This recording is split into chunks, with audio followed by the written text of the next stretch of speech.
السلام عليكم ورحمة الله وبركاته. وعليكم السلام.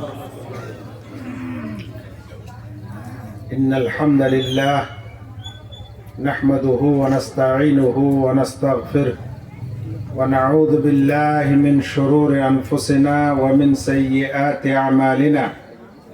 من يهده الله فلا مضل له ومن يضلله فلا هادي له، وأشهد أن لا إله إلا الله وأشهد أن محمدا عبده ورسوله.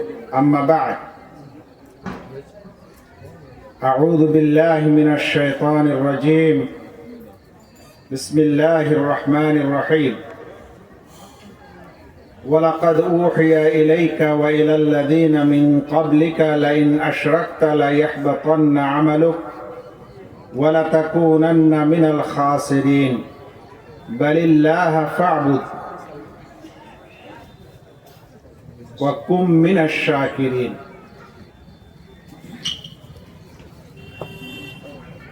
সভার সভাপতি আসন শূন্য, সভার পরিচালক এবং স্টেজে উপস্থিত ওলামায়ে কেরামগণ,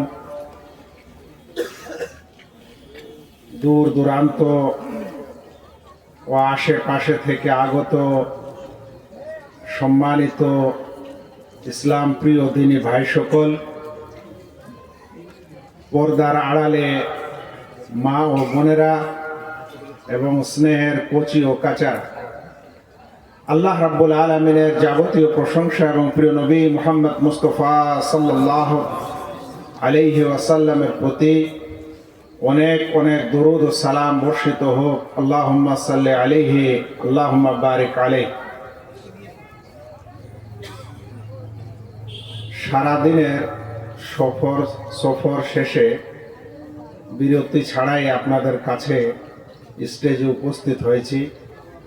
সেজন্য শরীর স্বাস্থ্য এবং মন যদি নিস্তেজ থাকে তাহলে আওয়াজের মধ্যেও সেটা বোঝা যায়, এটাই হচ্ছে এর কারণ।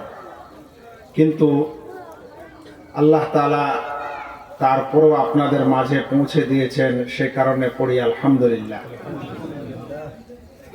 আমাকে যে বিষয়ে আপনারা দিয়েছেন সে বিষয়টি হলো শিরক এবং শিরকের ভয়াবহতা। এ সম্পর্কে আজ আলোচনা আপনাদের কাছে করার জন্য আমি উপস্থিত হয়েছি। আল্লাহ যেন আমাকে সঠিকভাবে এই শিরকের বিষয়টি উপস্থাপন করার, ব্যাখ্যা ও বিশ্লেষণ করার এবং আপনাদেরকে বুঝার, তারপরে সকলকে আমল করার তৌফিক দান করেন, আমিন। আমি প্রথমে একটি আয়াত পাঠ করেছি, সেই আয়াতটির অর্থ আপনারা প্রথমে আগে শুনেন, তারপরে ধীরে ধীরে আমরা ভিতরে যাব ইনশাআল্লাহ। আল্লাহ তাআলা বলছেন, ওয়ালাকাদ উহিয়া ইলাইকা ওয়া ইলাল্লাযিনা মিন ক্বাবলিক। হে নবী, আপনার দিকে ওহী করা হয়েছে এবং আপনার পূর্বের নবীদের দিকেও ওহী করা হয়েছিল। ওহী মানে হচ্ছে আল্লাহ তাআলার প্রত্যাদেশ, আল্লাহর আদেশ, যেটা মহান আল্লাহ তার ফেরেশতা জিবরিল আলাইহিস সালামের মাধ্যমে নবীদের কাছে বা নবীগণকে দিয়ে থাকেন। তো আল্লাহ বলছেন যে তোমাদের দিকে এবং আপনার দিকে এবং আপনার পূর্বের নবীগণের দিকে ওহী করা হয়েছে। লাইন আশরাকতা লা ইয়াহবাতান্না আমালুক। যদি আপনি শিরক করেন তাহলে আপনার সমস্ত আমল পণ্ড হয়ে যাবে। কথাটা আরেকবার ভালো করে শোনেন, যদি আপনি এটা আল্লাহ তাআলা আমাদের শেষ নবী, নবীদের প্রধান সৈয়দুল আম্বিয়া মুহাম্মদ মুস্তাফা সাল্লাল্লাহু আলাইহি ওয়াসাল্লামকে বলছেন যে যদি আপনি শিরক করেন তাহলে আপনার সব আমল পণ্ড হয়ে যাবে। তারপরে বলছেন ওয়ালা তাকুনান্না মিনাল খাসিরিন, এবং আপনি ওই সকল সম্প্রদায়ের অন্তর্ভুক্ত হবেন যারা সফল কাম না। তারপরে বলছেন বালিল্লাহ ফা'বুদ, বরং তোমরা একমাত্র আল্লাহর ইবাদত করো ওয়া কুম মিনাশ শাকিরিন, আর কৃতজ্ঞতা প্রকাশকারীদের অন্তর্ভুক্ত হও। এই আয়াতে একটি বিরাট বিষয়, যেটা নবী মুহাম্মদ মুস্তাফা সাল্লাল্লাহু আলাইহি ওয়াসাল্লামকে বলা হচ্ছে যে যদি আপনি শিরক করেন তাহলে আপনার সমস্ত আমল নষ্ট হয়ে যাবে। আচ্ছা বলেন তো, যদি নবীদের এরকম বলা হয় তাহলে আমাদের ক্ষেত্রে কি হবে? এজন্য এই শিরক অপরাধটি এত জঘন্য, এত খারাপ যে আমাদেরকে এটা সত্যিকারে ভালো করে বুঝতে হবে। এবং একজন মুমিনই হতে পারে না, একজন মুসলিম পূর্ণ মুসলিম হতে পারে না যতক্ষণ পর্যন্ত সে নিজেকে যাবতীয় শিরকি কার্যকলাপ থেকে দূরে না রাখে। কিন্তু এই শিরক কাকে বলা হয়? আগে এটাই জানতে হবে যে শিরক কাকে বলা হয়। শিরকের একটি সাধারণ সংজ্ঞা হচ্ছে ইবাদাতু গায়রিল্লাহি মাহু, আল্লাহ তাআলার সাথে সাথে আল্লাহ ছাড়া অন্যেরও ইবাদত করা। এখানে দুটি বিষয় আছে, একটা হলো আল্লাহ ছাড়া অন্যের ইবাদত করা, ওটা শিরক। আর একটা হলো আল্লাহরও করে এবং আল্লাহর সাথে সাথে অন্যের করে, এই দুটিকে শিরক বলা হয়। শিরকের ক্ষেত্রটা অনেক বড়, কিন্তু যেটা সবচেয়ে গুরুত্বপূর্ণ সেটা হলো আল্লাহ ব্যতীত অন্যের ইবাদত করা। সেটা আপনি আল্লাহর করছেন, সাথে সাথে অন্য কারো করছেন, তাও শিরক।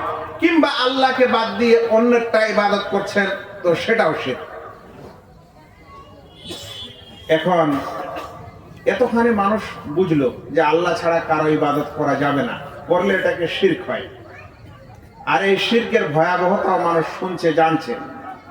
মুসলিমদের প্রায় সকল সম্প্রদায় এটা বলবে যে শিরক করা যাবে না, কিন্তু সমস্যা হলো শিরক কোনটা, আমাদের সমাজে কোথায় শিরক হচ্ছে এবং স্বয়ং মুসলিম সমাজে শিরক হচ্ছে কিনা এটা কিন্তু আমরা বুঝছি না। আমরা সবাই এটা বুঝছি যে শিরকটা খারাপ এবং মন্দ, এটা করা যাবে না, কিন্তু কোনটা শিরক সেটা আমরা বুঝছি না। ইনশাআল্লাহ আমাদের ওটা বুঝতে হবে আজকের আলোচনায়।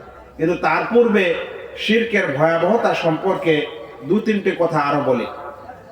পৃথিবীতে যদি আমি আপনাদের জিজ্ঞাসা করি যে ভাইয়েরা, পৃথিবীতে সবচেয়ে একটা বড় জুলুম ও অত্যাচারের কথা বলেন তো, যেটা সবচেয়ে বেশি অত্যাচার, সবচেয়ে বড় জুলুম কি?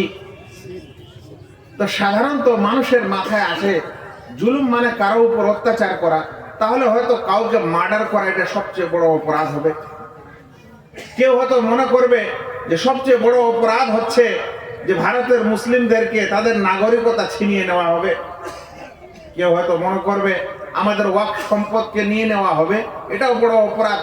কেউ হয়তো বলবে আমার জমি জমা কেউ না হোক লিখে নিবে, এটাও একটা বড় অপরাধ। কেউ হয়তো বলবে ইত্যাদি গুনাহ ও পাপের কথা।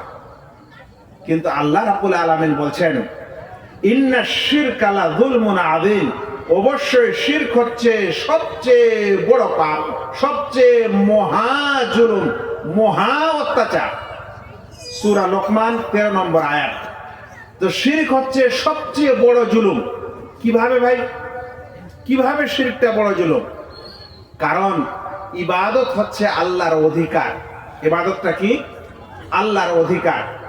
এখন কেউ যদি আল্লাহর অধিকার আল্লাহকে না দিয়ে অন্যকে দেয় তাহলে এটা জুলুম নয়? এই জন্য শিরককে বলা হচ্ছে সবচেয়ে বড় জুলুম।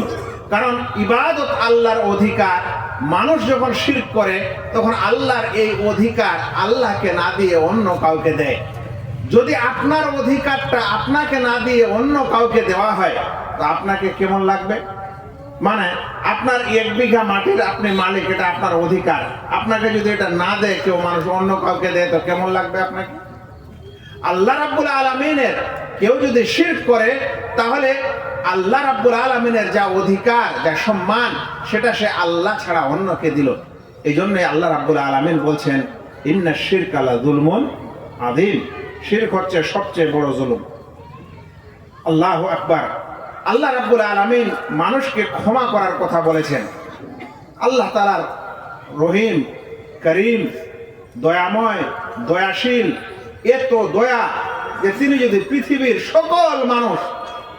সকল মানুষ যদি দুনিয়ার সবচাইতে খারাপ মানুষের মতো হয়ে যায়, তবুও আল্লাহ তাআলার কোনো কিছু ক্ষতি করতে পারবে না। আর সকল মানুষ যদি পৃথিবীর সবচাইতে ভালো মুত্তাকি মানুষটার মতো হয়ে যায়, তবুও আল্লাহ তাআলার বড়ত্বে কিছু বেশি হবে না। তিনি অসীম। সেই আল্লাহ রাব্বুল আলামিন তিনি আমাদেরকে একটা ইশারা ও ইঙ্গিত করছেন এবং একটা আমাদের সুসংবাদ দিয়ে বলছেন, ইন্নাল্লাহা লা ইয়াগফিরু আন ইউশরাকা বিহি ওয়া ইয়াগফিরু মা দুনা যালিকা লিমান ইয়াশা। আল্লাহ তাআলা ক্ষমা করেন না যে তার সাথে শিরক করে, অংশী করে। এছাড়া এর চেয়ে কম পর্যায়ের গুনাহ পাপ চাইলে তিনি ক্ষমা করে দেন। তাহলে আমরা যদি আকলমান হই, জ্ঞানী হই, তাহলে আমরা বলবো জীবনে যাই হোক শিরকটা যেন আমার থেকে না হয়। শিরক ছাড়া অন্য গুনাহ যদি হয়, তাহলে আল্লাহ আমাকে ক্ষমা করতে চেয়েছেন বা ক্ষমা করার ইঙ্গিত দিয়েছেন। মানে ইঙ্গিত আছে যে আল্লাহ ছাড়া, আল্লাহ শিরকের পাপকে ক্ষমা করেন না, এছাড়া অন্য কিছু চাইলে তিনি কি করেন? ক্ষমা করতে পারেন। যেটা আমাদের জ্ঞানী মুসলিম ব্যক্তিদের জ্ঞান যাদের আছে তারা এখানে বুঝতে সক্ষম হবে যে আমাদেরকে শিরক করা চলবে না। অন্য কিছু পাপ যদি হয়ে যায় তাহলে সেটা মাফ হওয়ার সম্ভাবনা আছে। এই শিরক এবং তাওহীদের সংঘর্ষ সৌদি আরবে চলেছিল। যখন মুহাম্মদ বিন আব্দুল ওয়াহাব রাহিমাহুল্লাহ, একজন বিখ্যাত আলেম, যাকে আমাদের দেশের এখন বর্তমান মুসলিম সম্প্রদায়ের মধ্যে যারা শিরকারী তারা তাকে ওয়াহাবি বলে গালি দেয়, সেই মুহাম্মদ বিন আব্দুল ওয়াহাব রাহিমাহুল্লাহর যুগে যখন তাওহীদ ও শিরকারীদের মধ্যে সংঘর্ষ হয়, তখন তিনি অনেক বই পুস্তক এবং লেখালেখি করেন। সেই সকল লেখালেখির মধ্যে একটি কথা তিনি বলতেন যে আশিরকু ফিত তাওহীদ কাল হাদাসে ফিল উযু। তাওহীদের পর, ঈমানের পর, মুসলিম হওয়ার পর কেউ যদি শিরক করে তাহলে ওর উপমাটা ওরকমই যেরকম কেউ ওযু করার পর তার হাওয়া বের হয়ে যায়। ওযুর পর যদি কারো হাওয়া বের হয় তাহলে কি ওযু থাকবে না নষ্ট হবে? কারো দ্বিমত আছে? পৃথিবীর কোনো ফাকিহ ও ফুকাহারা কোনো মতভেদ করেননি যে না কে জানে হাওয়া বের হলে ওযু ভাঙবে কি ভাঙবে না, কি আস্তে বের হলে ভাঙবে না, জোরে হলে ভাঙবে, কিংবা একবার হলে ভাঙবে না, কম করে হলে দুইবার হওয়া চাই, এরকম কোনো মতভেদ নেই। যে ওযু করার পর যদি কারো হাওয়া বের হয় তাহলে তার ওযু নষ্ট হয়ে যাবে, বিনষ্ট হয়ে যাবে, এতে কোনো দ্বিমত নেই। তিনি শেখ বলতেন যে কেউ ঈমানের পর, মুসলিম হওয়ার পর যদি শিরক করে তাহলে তার ঈমান তৎক্ষণাৎ নষ্ট হয়ে যাবে, যেরকম ওযু করার পর হাওয়া বের হলে তার ওযু নষ্ট হয়। আল্লাহু আকবার। আপনারা আরো শুনেন, আল্লাহ রাব্বুল আলামিন বলছেন, ইন্নাহু মান ইউশরিক বিল্লাহ, যে ব্যক্তি আল্লাহর সাথে অংশী স্থাপন করবে, মানে আল্লাহর হক আল্লাহ ছাড়া কাউকে দিবে, আল্লাহর ইবাদত আল্লাহর জন্য না করে অন্য কারোর জন্য ইবাদতের কোনো অংশ করবে, তো আল্লাহ বলছেন ফাকাদ হারামাল্লাহু আলাইহিল জান্নাহ, তার উপর জান্নাত হারাম করে দিয়েছেন। ভাই, একটা কথা হলো যে তাকে জান্নাত দিবেন না, আর একটা হলো তার উপর জান্নাত হারাম করে দিয়েছেন। বলেন তো কোনটা বেশি কঠিন? আপনি যদি আপনার ছেলেকে কোনো সময় ধমক দেন আর বলেন যে তুমি বাড়িতে আসবে না, আর যদি এটা কথা বল তুমি আমার বাড়ির চৌখাটাও আসবে না, দুটোর মধ্যে পার্থক্য আছে কিনা? তো আল্লাহ তাআলা এখানে বলছেন যে ব্যক্তি তার সাথে শিরক করবে তাকে জান্নাত দিব না, এটা বলছেন না, বলছেন জান্নাত তার উপর হারাম। এই কঠিন ধমক দেওয়ার পর আরো বলছেন ওয়া মাওয়াহুন নার, এবং তার ঠিকানা হচ্ছে জাহান্নাম। প্রথম কথাটা যথেষ্ট ছিল, কিন্তু তারপরে আবারও বলছেন তার ঠিকানা হচ্ছে জাহান্নাম। ওমা লিয-যালিমিনা মিন আনসার, আর জুলুমকারীদের, অত্যাচারকারীদের জন্য কোনো সাহায্যকারী পাওয়া যাবে না। কারণ ইতিপূর্বে আল্লাহ বলে দিয়েছেন শিরক হলো সবচেয়ে বড় জুলুম, মহাজুলুম। তাহলে এখানেও শিরকের যখন আলোচনা হয়েছে তখন আল্লাহ বলছেন এই জালেমদের জন্য, মানে শিরককারীরা জালেম, এই জালেমদের জন্য কোন রকম মদদগার, সাহায্যকারী পাওয়া যাবে না। সূরা মায়েদা 72 নম্বর আয়াত। এরপর একটি হাদিস শুনেন। হাদিসটিকে জাবের বিন আব্দুল্লাহ রাদিয়াল্লাহু তাআলা আনহু বর্ণনা করছেন। আল্লাহ রাসূল সাল্লাল্লাহু আলাইহি ওয়াসাল্লাম বলছেন, মান লাকিয়া আল্লাহ লা ইউশরিক বিহি শাইআ, যে ব্যক্তি আল্লাহর সাথে সাক্ষাৎ করলো এই অবস্থায় যে সে কোনো কিছুকে শরীক করেনি, তার সাথে আল্লাহর সাথে কোনো কিছুকে অংশী করেনি, এই অবস্থায় যে আল্লাহর সাথে সাক্ষাৎ করলো, দাখালাল জান্নাহ, সে জান্নাতে চলে গেল। ওয়ামান লাকিয়াহু ইউশরিক বিহি শাইআ, আর যে ব্যক্তি আল্লাহর সাথে এই অবস্থায় সাক্ষাৎ করলো যে সে শিরক করেছে, দাখালান নার, তাহলে সে জাহান্নামে চলে গেল। হাদিসটিকে ইমাম মুসলিম বর্ণনা করেছেন। ভাইয়েরা, যে শিরক না করে মারা যাবে, শুধুমাত্র তার মধ্যে তাওহীদ থাকবে, এই বিশ্বাস থাকবে যে আল্লাহ ছাড়া আবার কোনো সত্য মাবুদ নেই, তাই আল্লাহ ছাড়া আমি কারো ইবাদত করব না, এই বিশ্বাসের উপর থেকে যদি কোনো ব্যক্তি মারা যায়, তাহলে সে ব্যক্তির ক্ষমা হওয়ার সম্ভাবনা আছে। কিন্তু যদি কেউ এই বিশ্বাসও রাখছে আর অন্যদিকে অন্যের ইবাদতও চালাচ্ছে, এটা একটু পরে আলোচনা শুরু করব, তাহলে সে মানুষের কোনো আশা নেই এবং সে কোনো আকাঙ্ক্ষাও করতে পারে না। একটি সুন্দর হাদিস মনে পড়ে গেল, যখন মুমিন মানুষেরা পুলসিরাত পার হবে, দেখেন পুলসিরাতে কিন্তু কাফের মুশরিকরা উঠবে না, কারণ পুলসিরাতে তারাই পার হবে যাদের মধ্যে ঈমান থাকবে। ঈমান কমজোর থাকবে, নিচে পড়বে জাহান্নামে। কিন্তু যারা কাফের মুশরিক হবে, তারা আগেই তাদেরকে ধাক্কিয়ে জাহান্নামে ফেলে দেওয়া হবে। ওদের হিসাবপত্র নেই, আর ওদের পুলসিরাতে চড়ার কোনো দরকার নেই, কারণ পুলসিরাতে পার হলে জান্নাত পাওয়া যাবে। ওদের পার হওয়ার ব্যাপার আছে কি? এটা হাদিসের ভাষা, আমি আপনাদের বোঝাচ্ছি মাত্র। ওই জন্য ওরা পুলসিরাতে উঠবে না। পুলসিরাতে উঠবে শুধুমাত্র মুমিনরা, ওই সকল মুমিন যাদের কম করে হলে তাওহীদ আছে। এবার পুলসিরাতে যখন এই মুমিনেরা উঠবে ভাইয়েরা, সেই সময় কিছু মানুষ পুলসিরাত পার হবে, কিছু মুমিন পুলসিরাত পার হবে, পার হতে থাকে চোখের পলক লাগবে না, মানে চোখের বাড়ি একটা পলক ফেলতে যতটুকু সময় লাগে, এতটুকু সময়ের মধ্যে পুলসিরাত পার হয়ে চলে যাবে। এরা হবে সবচেয়ে মজবুত ইমানদার মানুষেরা। এরপর এক সম্প্রদায় আসবে যারা বিদ্যুতের গতিতে পুলসিরাত পার হবে। হ্যাঁ ভাই, আজকে একটা কারেন্টের সুইচ এভাবে টিপ দিচ্ছেন, কতক্ষণ লাগছে জ্বলতে, তৎক্ষণাৎ চলে যাচ্ছে। তো বিদ্যুতের গতিতে কিছু মানুষ পার হবে। তারপরে রাসূল সাল্লাল্লাহু আলাইহি ওয়াসাল্লাম বলছেন, আর কিছু মানুষ আসবে যে পৃথিবীর সবচেয়ে ঘোড় রেসে যে ঘোড়াটার সবচেয়ে বেশি দৌড়াতে সক্ষম, যার স্পিড সবচেয়ে বেশি পৃথিবীতে, ওইরকম ঘোড়ার দৌড়ে পার হয়ে চলে যাবে। অতঃপর কিছু মানুষ পৃথিবীর মধ্যে যে সবচেয়ে বেশি দৌড়াতে পারে, যেমন অলিম্পিক রেসে যারা ফার্স্ট হয়, এদের যে গতি, এই গতিতে কিছু মানুষ পুলসিরাত পার হয়ে চলে যাবে। এইভাবে পার হতে হতে হতে হতে আল্লাহ রাসূল সাল্লাল্লাহু আলাইহি ওয়াসাল্লাম বলছেন, হাত্তা তাজুজা আমালুল ইবাদ, অতঃপর মানুষের আমল দুর্বল হয়ে যাবে। মানে এখন দুর্বল প্রকৃতির আমলের লোকেরা এখন ধীরে ধীরে আসবে। ব্যাপারটা আপনাকে বুঝাই কেমন এটা জিনিস। মনে রাখবেন, পুলসিরাত পার হওয়ার জন্য আপনাকে মোটা কাটা আর শক্ত মজবুত হতে হবে এরকম ব্যাপার না। পুলসিরাত পার হওয়ার জন্য দরকার হচ্ছে আমলের, নেক আমলের এবং ইমানের। ওখানে কিন্তু অন্য কিছু কাজে দিবে না। এখন বিষয়টা আজকালের পূজা খুব সহজ। টোটো আছে না ভাই, টোটো এই যে টোটো রাস্তা দৌড়াদৌড়ি করছে, চার্জটা যখন কমে যাচ্ছে তখন উঁচু জায়গায় উঠতে পারছে, কি হচ্ছে, হ্যাঁ ধাক্কা মারছে, একটা দিচ্ছে একটা যাচ্ছে, একটা দিচ্ছে একটা দিচ্ছে, মানে নাই, রিচার্জ নাই, চার্জ নাই, শেষ, উঠতে পারছে না, ক্ষমতা নেই। কিন্তু যখন চার্জ থাকছে তখন নিজ গতিতে চলছে। তো পুলসিরাতে যখন পার হবে মানুষেরা, তখন আমলটাই হচ্ছে তার গতি। এই জন্য দুনিয়াতে পুলসিরাত পার হওয়ার জন্য আমল ঠিক করেন, অন্য কিছু না। আপনি নেক আমল করেন, ইমান মজবুত করেন, আপনি পার হবেন। হাদিসে আসছে এই গতিওয়ালাগুলা পার হওয়ার পর এখন এমন সম্প্রদায় আসবে যাদের আমল দুর্বল, ইমান দুর্বল। এখন এরা যে পার হবে, তো এদের পার হওয়াটা খুব কষ্টকর। এমনও হতে পারে কিছু মানুষের আমল তাকে পুলসিরাতে ধরে নেন যে এক পা পার করিয়েছে আর পড়ে গেছে।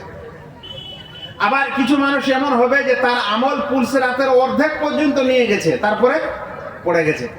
আবার এমনও হবে যে পুলসিরাতের একেবারে লাস্ট পর্যন্ত পৌঁছে গেছে আর ওখানে পড়ে গেছে।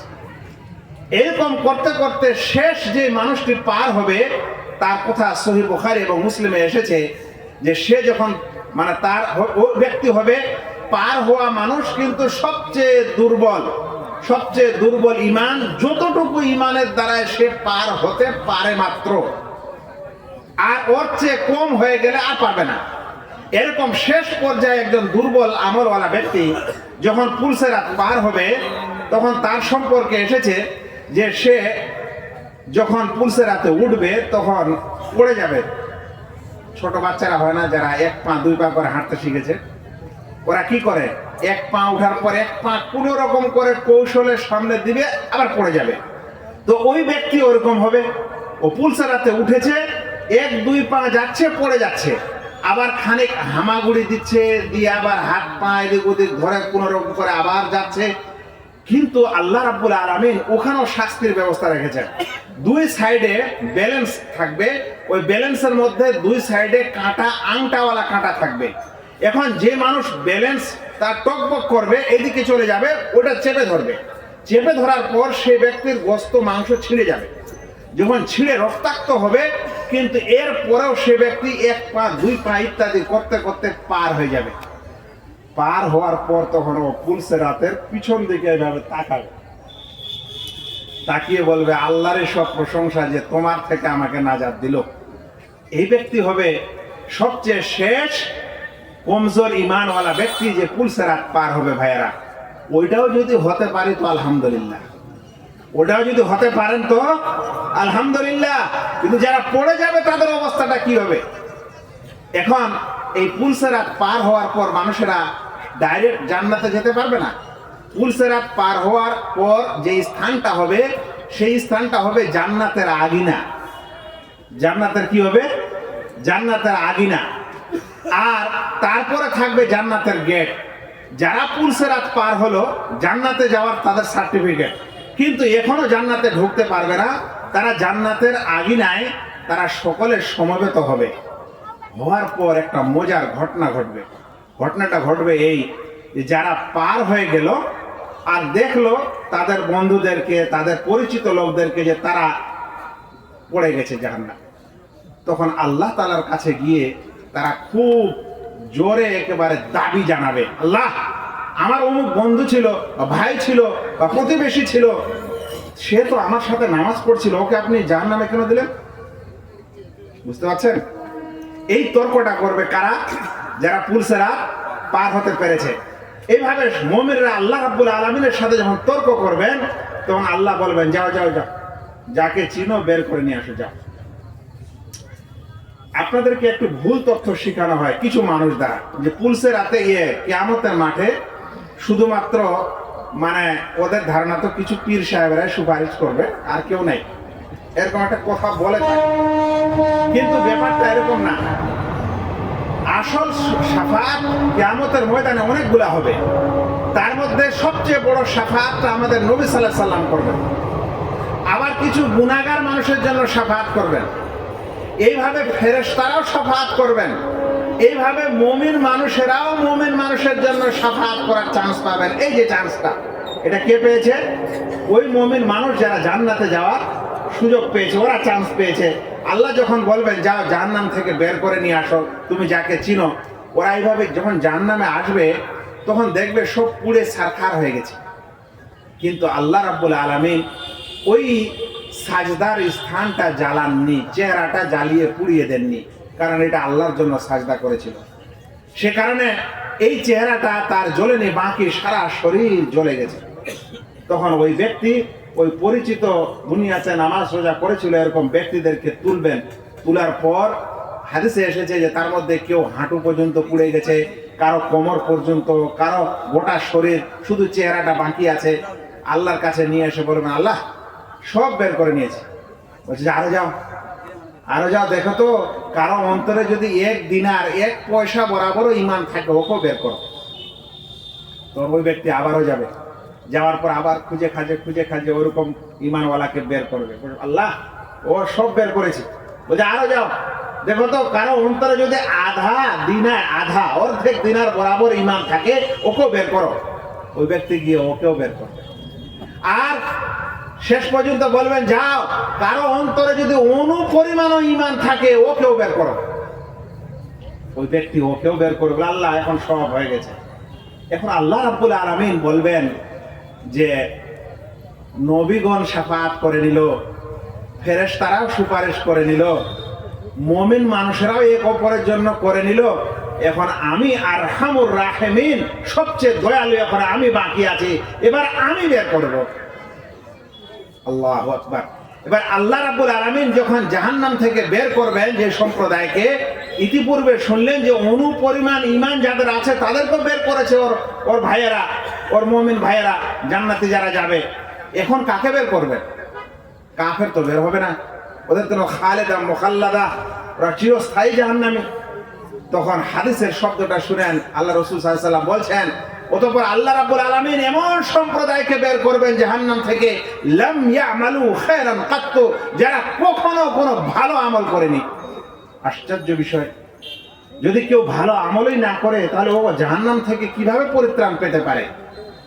ওলামায়ে কেরামরা বলছেন এই হাদিসটার অর্থ হলো যে সে শাহাদাতাইন, তাওহীদ, আল্লাহকে একমাত্র নিজের ইলাহ ও মাবুদ বলে স্বীকার করেছে, কিন্তু তারপরে আর কোনো নেকির কাজ করেনি, এরকম সম্প্রদায়কে বের করে নিল।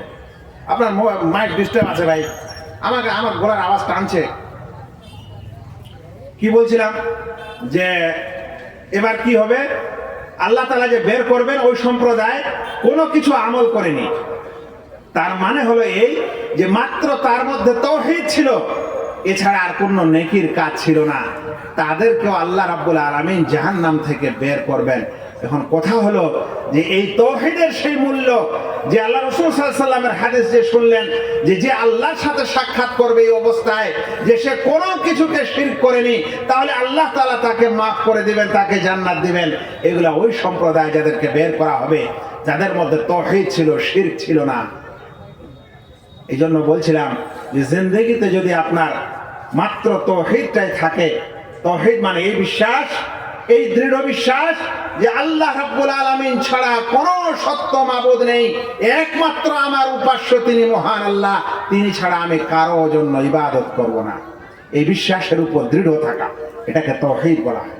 ভাইরা, তো এই তাওহীদ যে মানুষের থাকবে সেই মানুষকে আল্লাহ রাব্বুল আলামিন বের করবেন।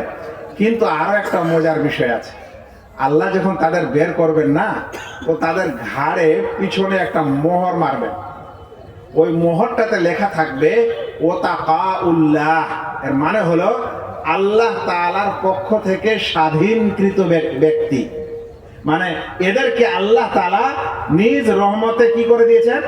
স্বাধীন করেছেন। এরা যখন জান্নাতে ঢুকবে এরা বুঝতে পারবে না যে আমাদের ঘাড়ে কোনো কিছু সাইনবোর্ড আছে, কিন্তু অন্যান্য জান্নাতীরা বুঝতে পারবে যে এদেরকে আল্লাহ তাআলা আজাদ করেছে, স্বাধীন করেছে, তাই জান্নাতে আসতে পেরেছে। এরা নিজের আমলের কারণে এই জান্নাতে আসেনি। আল্লাহু আকবার। আমি আপনাকে যেটা বোঝাতে চাচ্ছিলাম সেটা হলো যে কোনো ব্যক্তি যদি তাওহীদের উপর থাকে আর শিরক না করে, তাহলে তার জন্য এই সুযোগটুকুও আছে, আলহামদুলিল্লাহ। কিন্তু যদি কোনো মানুষের শিরক থাকে তাহলে কোনো সুযোগ নেই। আপনি পুলসেরাতের আগে পড়েন, মাঝে পড়েন, লাস্টে পড়েন, মুমিনদেরও সুপারিশ হবে, আপনি সেই শাফাআত পাবেন না। নবীর শাফাআত হবে, কিন্তু আপনি সেই শাফাআত পাবেন না। হাদিসটি ভালো করে শুনেন, ভালো করে বলছি। রাসূল করিম সাল্লাল্লাহু আলাইহি সাল্লাম বলছেন যে আমার শাফাআত সেই ব্যক্তিকে নসিব হবে মান ক্বালা লা ইলাহা ইল্লাল্লাহ খালিসাম মিন কলবিহি, যে ব্যক্তি লা ইলাহা ইল্লাল্লাহ আন্তরিকতার সাথে বলেছে আর তার দ্বারা কোনো শিরক হয়নি, সেই শাফাআত পাবে আমার নবীর, তাছাড়া কেউ পাবে না। এই জন্য আপনি এটা মনে করেন না যে আপনি লা ইলাহা ইল্লাল্লাহ বলেছেন আর এদিকে শিরকও করেছেন আর নবীর শাফাআত পেতে যাচ্ছেন। আর দুঃখের বিষয়, আপনারা নবীর শাফাআত বাদ দিয়ে এখন আপনার পীর তোলার পীরের শাফাআত পেতে যাচ্ছেন। এটা একটা আবার আশ্চর্যজনক বিষয়। জানেন, যখন পুলসেরাতে পার হবে মানুষেরা, তখন সহিহ মুসলিমের হাদিসে এসেছে ওই দিন কোন মানুষ কথা বলবে না একমাত্র নবীগণ ছাড়া। আমাদের প্রিয় নবী মুহাম্মদ মুস্তাফা সাল্লাল্লাহু আলাইহি ওয়াসাল্লাম এই পুলসেরাতের ধারে দাঁড়িয়ে থাকবেন এবং বলবেন আল্লাহুম্মা সাল্লিম সাল্লিম, হে আল্লাহ শান্তিতে ভালোভাবে আমার উম্মতকে পার করাও। আরো একটা সুসংবাদ শুনেন, পৃথিবীতে আমরা এসেছি শেষ নবীর উম্মত, তাই না? তার মানে আমাদের পূর্বে যত নবী ছিলেন তারা সব চলে গেছেন, বিগত হয়ে গেছেন। এখন আখিরাতে কিয়ামতের দিনে যখন বিচার আচার শুরু হবে ও হিসাব নিকাশ হবে, তখন কিন্তু সুযোগটা আমাদের আগে আসবে। পুলসেরাতে যে পার হব, পুলসেরাতে পার হবে আমাদের নবী মুহাম্মদ সাল্লাল্লাহু আলাইহি সাল্লামের উম্মত আগে, কারণ আমরা এসেছি দুনিয়াতে পরে, চান্স পাবো ওখানে আগে। আর যদি আমল ভালো না থাকে তো আগে না যাওয়াই ভালো, পিছিয়ে যাওয়াই ভালো, একটু শাস্তিটা পরে পাবেন। সেই জন্য একটু বোঝা উচিত যে আমরা কোন নবীর উম্মাহ এবং আমাদের কি করা দরকার আর আমরা কি করি দুনিয়াতে। যাক, আমি যা আপনাদের বোঝাচ্ছিলাম সেটা হলো, এটা হলো শিরকের ভয়াবহতা। আর কারোর মধ্যে যদি তৌহিদ থাকে তাহলে তৌহিদের লাভটা কতখানি, এমনকি সে যদি কিয়ামতের ময়দানেও ওইটা না পায়, জাহান্নামেও চলে যায়, তারপরেও কোনো না কোনো রূপে সে জাহান্নাম থেকে বের হওয়ার সুযোগটা একজন তৌহিদবাদী ব্যক্তির রয়েছে, কিন্তু শিরকারীর সেটা কিন্তু কোনো সুযোগ নেই। ভাইরা, এরপরে এবার শুনেন, শিরক দুই ধরনের, একটা হলো বড় শিরক আর একটা হলো ছোট শিরক। যেমন বড় কুফরি হয় এবং ছোট কুফরি হয়, যেমন বড় গুনাহ হয় আর ছোট গুনাহ হয়, ঠিক তেমন শিরক বড় হয় আবার শিরক ছোট হয়। শিরক যদি ছোট হয় তাহলে এটা নিঃসন্দেহে বড় গুনাহ, কিন্তু সে ইসলাম থেকে বের হয় না। কিন্তু শিরক যদি বড় হয় তাহলে সে ব্যক্তি ইসলাম থেকে বের হয়ে যায়, সে ইসলামে আর থাকে না। সেজন্য ওর ব্যাপারটা ওরকমই, যেমন অজু করার পর হাওয়া বের হওয়া, অজু করার পর যেমন হাওয়া বের হলে অজু নষ্ট হয়ে যায়, ইমানের পর শিরক করলে তার ইমান নষ্ট হয়ে যায়।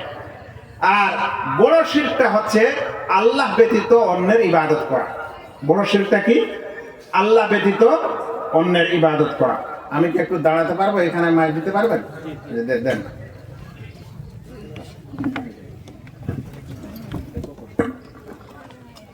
ওটাকে একটু টেনে নে, ওদিকে সাইডে টেনে নে। যদি এটা তো হয় অসুবিধা নেই, এটাতে আমাকে বসে বসে খারাপ লাগছে, আমি একটু দাঁড়িয়ে বলি। এটা একটু ওদিকে সরিয়ে নিন, লাইটটা একটু এই আপনাদের জি, এটা সরান, ওটা নিচে, ওটা হটান, বাস। আচ্ছা, এবার শুনেন, আমি বলছিলাম যে শিরক ছোট হয় আবার শিরক বড় হয়। আপনারা এতক্ষণে একটা কথা মাথায় হয়তো আপনাদের অনেকের এসেছে যে মুসলিমরা কি শিরক করে? মুসলিমরা কি শিরক করে? কারণ আপনারা হয়তো মনে মনে ভাবছেন যে আল্লাহ ছাড়া অন্যের ইবাদত তো আমরা দেখিও মুসলিমরা করে, মানে ওরা মূর্তি টুর্তির পূজা করে, তো এটা আল্লাহ ছাড়া অন্যের ইবাদত হলো। কিন্তু আমরা মুসলিম, আমরা তো আর আল্লাহ ছাড়া অন্যের ইবাদত করি না। তাহলে আমরা তো সকলেই কোনো না কোনো রূপে আমরা তো মুসলমান এবং মুমিন হয়ে আছি, এবং কোনো না কোনো রূপে আমরা তাওহীদের উপর আছি। আল্লাহ তাআলা একদিন না একদিন আমাদেরকে অবশ্যই জান্নাত দিবেন, এটা আমাদের একটা ধারণা। ভাইরা, এই মুসলিম সমাজে মূর্তি পূজার মাধ্যমে এখনো শিরক আসেনি, তবে কিয়ামতের পূর্বে আল্লাহ রাসূল সাল্লাল্লাহু আলাইহি ওয়াসাল্লামের একটা ভবিষ্যৎবাণী আছে যে আমার উম্মতের কিছু মানুষ মুশরিকদের সাথে মিলে যাবে। মানে মুশরিকরা যেভাবে আল্লাহ ব্যতীত অন্যের ইবাদত ও কৃষ্টি কালচার তাদের সাথে সে মিলে যাবে। তার মানে এমনও এক সময় আসবে যে মুসলিমদের মধ্যে মূর্তি পূজাও পাওয়া যাবে। হয়তো এখন আপনারা সচরাচর দেখতে পাচ্ছেন না, তাই মনে করছেন যে আমরা তো মূর্তির পূজা করি না, তাহলে মনে হয় আমাদের মাঝে শিরক নেই। আমাদের মাঝে শিরক মূর্তি পূজার মাধ্যমে না আসলে অন্য ইবাদতের মাধ্যমে এসেছে। তার মধ্যে সবচেয়ে বড় বিষয়, যেখানে কোনো মূর্তির আকার নেই অথচ মানুষেরা আল্লাহ ছাড়া অন্যের ইবাদত করতে থাকে, সেটা হলো আল্লাহ ছাড়া অন্যের কাছে দোয়া করা ও প্রার্থনা করা, আল্লাহ ছাড়া অন্যের কাছে সমস্যার সমাধান চাওয়া। এটা কি জিনিস ভাই? আপনার যখন ছেলে সন্তানের দরকার, ধরেন আপনি যদি বলেন আল্লাহ আমাকে তুমি একটা ছেলে সন্তান দাও, আপনার একটা চাকরির দরকার, আপনি বলছেন আল্লাহ আমাকে একটা রোজগার, একটা চাকরির ব্যবস্থা করে দাও। আপনার অসুখ হয়েছে, আপনি বলেন আল্লাহ আমার অসুখকে ভালো করে দাও, ঠিক না? এটাকে কি বলে? দোয়া। এটাকে কি বলে? দোয়া বলে, এটাকে প্রার্থনা বলে। তো আল্লাহ রাব্বুল আলামিন বলছেন ওয়াকালা রাব্বুকুম উদউনি আস্তাজিব লাকুম। আল্লাহ তোমাদের রব বলেন তোমরা আমার কাছে দোয়া করো, আমি তোমাদের দোয়া শুনবো। এটা কে বলছেন? আল্লাহ। একটা কথা ভাববেন, ইবাদত মানে হলো যা যা কিছুকে, যে সমস্ত কাজ কথা কে আল্লাহ পছন্দ করেন, যেগুলাকে তিনি আদেশ করেছেন, সেই সব কিছু ইবাদত। এখন এখানে দেখা যাচ্ছে আল্লাহ তাআলা আমাদেরকে দোয়া করতে বলছেন কার কাছে? তার কাছে। তাহলে যখন এটা আদেশ করলেন তখন এই কাজটা ইবাদত। এই কাজটা কি হলো? ইবাদত। আমরা কিন্তু আমার কাছে কিন্তু পড়াশোনার মতোই শুনেন, আমি আপনাদের বলে দিয়েছি আল্লাহ ছাড়া অন্যের ইবাদত করাকে শিরক বলা হয়। ওয়াল্লাহি মুসলিম সমাজের সবাই এই কথা বলবে, ওই জন্য আমি গভীর সংজ্ঞাটা আনিনি, সোজাটা বলছি যেন সকলে বুঝেন আপনারা। তাহলে আল্লাহ ছাড়া অন্যের ইবাদত শিরক, এটা আমরা জানি। এখন ইবাদত কাকে বলে? যা কিছুর আল্লাহ আদেশ করেছেন সেটা ইবাদত। যেমন নামাজ পড়তে আদেশ করেছেন, ইবাদত। পিতামাতার সেবা করতে বলেছেন, ইবাদত। যাকাত দিতে বলেছেন, ইবাদত। জিকির আজকার করতে বলেছেন, ইবাদত।